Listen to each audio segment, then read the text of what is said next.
கொடுத்த வாக்கை காப்பாற்றினார் முதல்வர் விஜய். 2-3 ஆண்டுகளாக இருட்டடிப்பு செய்யப்பட்ட சட்டமன்ற நேரலை மீண்டும் தொடங்கியிருக்கிறது. இனி சட்டமன்ற நேரலை தொடரும். இது ஜனநாயகத்திற்கு மிகப்பெரிய ஒரு எடுத்துக்காட்டு. டிரான்ஸ்பரண்ட், குட் அண்ட் கிளீன் கவர்னன்ஸுக்கு இன்றைய நிகழ்வு ஒரு எடுத்துக்காட்டு. நன்றி. கொடுத்த வாக்கை காப்பாற்றினார் முதல்வர் விஜய்.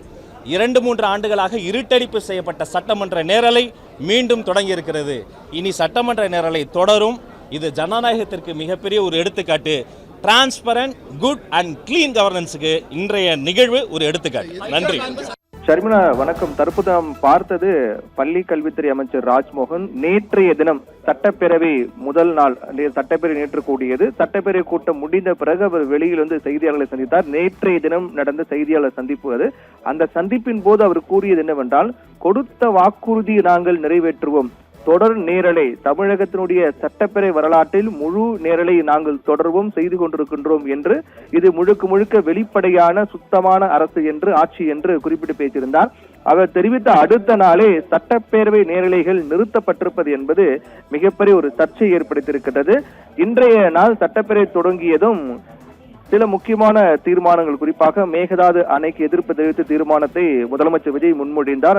அதற்கு பல்வேறு அரசியல் கட்சியினுடைய சட்டமன்ற உறுப்பினர்கள் பேசினார்கள். அதற்கு பிறகு தீர்மானம் என்பது ஏற்றுக்கொள்ளப்பட்டது. அதற்கு பிறகு ஆளுநர் உரை தொடர்பாக விவாதத்தின் போதுதான் இந்த சட்டப்பேரவை நேரல் என்பது திடீரென்று நிறுத்தப்பட்டது.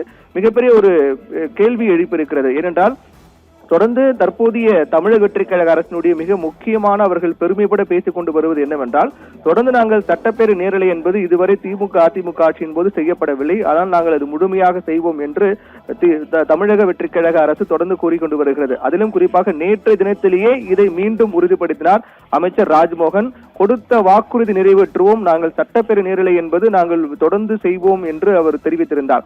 இந்நிலையில் தான் இன்றைய நாள் நேற்று தெரிவித்த அடுத்த நாளே இந்த சட்டப்பேரவை நேரல் நிறுத்தப்பட்டது குறித்து அதிமுகவுடைய ஐடி விங் ஒரு பதிவு ஒன்று வெளியிட்டிருக்கிறார்கள். அதில் ஆளுநர் உரைக்கு நன்றி தெரிவிக்கும் தீர்மானம் மீதான விவாதம் தொடங்கிய நிலையில் பேரவையின் நேரலை ஒளிபரப்பு நிறுத்தப்பட்டது. முழு நேரலை அத்தனையும் உருட்டா சார், ஆட்சி மாறினாலும் காட்சி மாறவில்லை, நல்லா இருக்கு சார் உங்க மாற்றம், எந்த வாக்குறுதி நிறைவேற்றுறது மாதிரி ஐடியாவே இல்ல போல, அப்படித்தானே சார் என்ற ஒரு கருத்தை அதிமுகவுடைய ஐடி விங் வெளியிட்டிருக்கிறார்கள். அதாவது அவர்கள் கூறியது போல தேர்தல் வாக்குறுதியாக அல்லாமல் தொடர்ந்து அவர்கள் வலியுறுத்தியது, அவர்கள் தொடர்ந்து கூறியது என்னவென்றால், சட்டப்பேரவை நேரலை என்பது தொடர்ந்து இருக்கும், நேரலை முழுவதுமாக ஒளிபரப்பு செய்யப்படும் என்று கூறினார்கள். ஆனால் தற்போது அந்த நேரல் நிறுத்தப்பட்டது குறித்து அதிமுக ஐடி விங் இந்த பதிவு வெளியிட்டிருக்கிறார்கள். ஷர்மிளா.